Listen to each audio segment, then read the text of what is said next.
Olha só, nessa volta às aulas, as escolas públicas e privadas precisam estar atentas e preparadas para receber as crianças autistas e com transtorno do déficit de atenção com hiperatividade, o TDAH. E para entender melhor quais são esses direitos, nós vamos conversar agora com o especialista, que é advogado e especialista em direito da saúde, Juliano Pessoa, que está aqui com a gente. Eu queria que você explicasse para a gente, nesses dois casos, tanto das crianças autistas como com o TDAH, elas têm direito à educação regular, justamente para promover a inclusão dessas crianças, não é isso? É isso. Boa tarde, Clara. Boa tarde a quem nos assiste. De fato, a legislação, nós temos uma lei, inclusive, que trata bem de forma objetiva em relação a isso, claro, desde 2021, que ela abarca todas essas crianças que você mencionou aí. Então, ou seja, havendo a identificação, a constatação de alguma necessidade especial que interfira na sua capacidade de aprendizagem, a escola deve sim prover toda a assistência necessária para aquela criança poder acompanhar os demais, ou seja, para que ele possa alcançar o máximo possível do seu desenvolvimento. É isso que a lei tenta preservar. E aí nós temos um arcabouço legislativo, eu diria, desde a Constituição Federal, a Lei Brasileira de Inclusão, que é o Estatuto da Pessoa com Deficiência. Então, ou seja, o autista, por exemplo, ele é equiparado à pessoa com deficiência. Então, todos os benefícios que a pessoa com deficiência dispõe também alcançam essas pessoas acometidas, inseridas no TEA, né? A escola pode, por exemplo, negar aquela vaga ao aluno, alegando que existe um limite de vagas por turma ou então por turno, e aí dizer que o limite já foi excedido e que não teria mais vaga na escola. Pode isso? Olha só, não é o recomendado, isso não pode, tá? Não existe esse tipo de vedação, nem de qualquer previsão no sentido de limite, né, dessas crianças. Elas devem ser acolhidas, recebidas pela escola. E vale destacar, cara, que assim, não é nem de longe aconselhável esse tipo de postura pela instituição educacional. Por quê? Existe uma legislação de 89 que ela prevê esse tipo de conduta, para você ter ideia, como crime. Então, ou seja, a instituição que postergar, que retardar, que criar algum obstáculo, que indeferir a inscrição de determinado aluno pela sua condição, ou seja, pela sua deficiência, ela incorre em crime punível. Então, ou seja, as punições são severas, com crime de reclusão, com pena de reclusão, inclusive.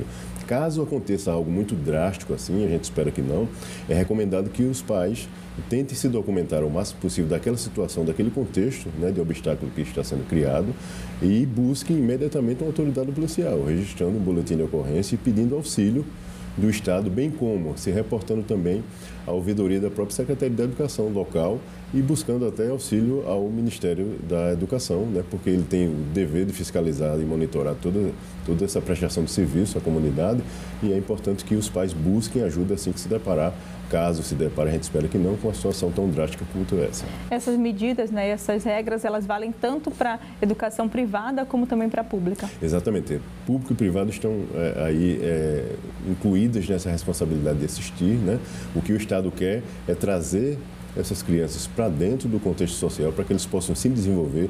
Logicamente que a busca, claro, é pela autonomia daquela criança, né? Alguns pais, às vezes, querem, por desejo próprio, que a criança tenha uma assistência mais especializada, individualizada. E não é assim. É importante que os pais também entendam, compreendam que isso é parte de uma equipe, muitas vezes, multidisciplinar, que envolve profissionais de saúde, profissionais da educação, vários profissionais que lidam diretamente com isso para verificar qual é aquela necessidade específica daquela criança. Não é um desejo do pai, né?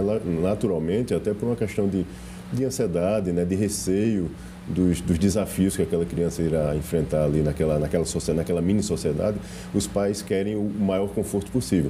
Mas isso também pode ser, até certo ponto, até prejudicial no caso daquela criança. Então, tudo isso deve ser analisado caso a caso. Agora, havendo a constatação de necessidade, aí a escola não pode, em hipótese alguma, querer se eximir dessa responsabilidade. Então, a criança ela pode ter, sim, dependendo do caso, esse acompanhamento, um auxiliar ali durante todo o processo das aulas, também tudo.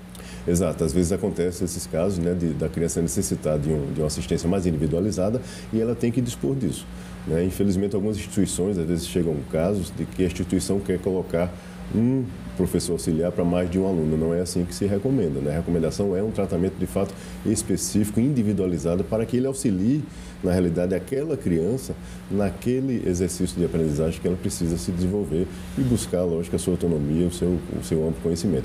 É isso que precisa e, assim, não dá para a gente colocar uma pessoa para dar conta de vários alunos naquela sala. E aí, nesse caso, o pai ou então o responsável, ele precisa comprovar essa necessidade do acompanhamento?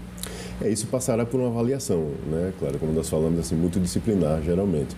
Então, se fará toda uma avaliação. Se ele já vem sendo acompanhado, por exemplo, é importante que os pais, de repente, levem um relatório médico, um relatório do terapeuta, trazendo as minúcias daquele caso, daquela criança especificamente, levando isso ao conhecimento da instituição escolar, mas vale lembrar que a instituição não pode trazer qualquer tipo de valor, por exemplo, adicional por conta dessa condição. Ele não pode ser discriminado de qualquer forma, tá? Isso não é permitido. Então, ele tem que ser acolhido e a escola é que tem que prover aquela assistência específica de que ele necessita. Ela não pode criar taxas adicionais, valores adicionais, simplesmente pela condição, porque aí nós retornaríamos para aquela previsão que eu falei da lei, que ele estaria sendo discriminado. E se isso for comprovado, a escola será certamente penalizada por isso. Tem casos, por exemplo, que a escola quer até que os próprios pais contratem esse profissional por fora para que ele possa auxiliar o filho aí durante as aulas. Isso é proibido. Exatamente, isso é verdade. Não existe qualquer previsão na lei em relação a isso. O que a lei diz é justamente o contrário. O que a lei diz é que as instituições, sejam elas públicas ou privadas, terão que assistir integralmente essas crianças.